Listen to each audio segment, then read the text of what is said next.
Have you been to an interview recently, been perfectly qualified for the role, you've answered all the questions correctly, but still been rejected?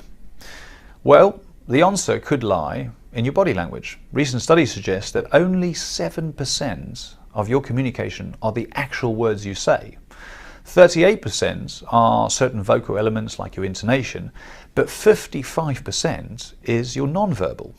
Things like your facial expression, your gestures, your posture. So this video is going to look at the messages you've been sending out with your body language and how to tweak those to make sure you're sending out all the right signals at your next interview.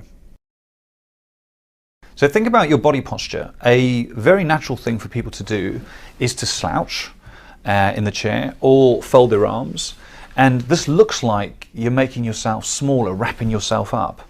And the signal you're giving off to the interviewer is that you're defensive or nervous. Instead, open up your body, don't cross your legs or fold your arms, but engage slightly forward from the waist, and this will give the appearance to the interviewer that you're interested. If you're jiggling about a lot in the chair, changing your body posture, or you're playing with the button on your shirt or the ring or other objects, you're going to appear anxious and nervous, and certainly the interviewer is going to be less inclined to have confidence in you. So a really good tip is to first slow your breathing down. This will slow your heart rate and make you feel less nervy.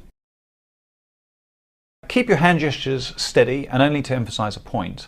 Palm upwards signifies that what you're saying is honest and trustworthy. Touching your heart signifies that what you're saying is genuine. Steepling is a sign of confidence. Conversely, clasping your hands is a sign of self-comfort and anxiety, so make sure you avoid these.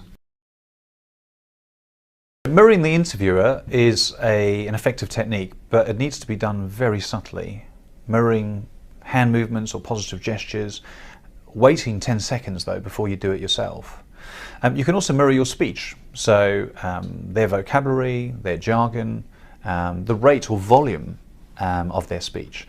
People trust those that are similar to themselves, so this makes the interviewer feel at ease and you're more likely to build rapport with them. This is so important. Interviewees often avoid the gaze of the interviewer or they look down. But by looking at the interviewer's eyes, you're asserting your confidence, your trustworthiness. Instead of staring at the interviewer, alternate your gaze between the left eye, the right eye, the mouth, maybe every 3 seconds, just enough to see the colour of the interviewer's eyes. For panel interviews, make sure you look at everybody, but specifically focus your attention on the person who's asking you the question or is speaking at the time. To avoid line signals, the main rule is avoid touching your face. So especially your nose, your mouth, your ears, your sideburns. These are all signs that will suggest to your interviewer that you're being dishonest with the way that you're answering their questions. So the handshake is an obvious one, but so many people get this wrong.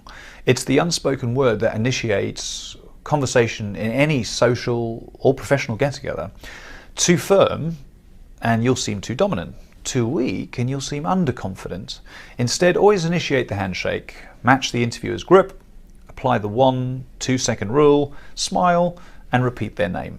By putting these body language tips into practice, you'll be giving off the right impression at your next interview. Now all you need to worry about is what you're actually going to say.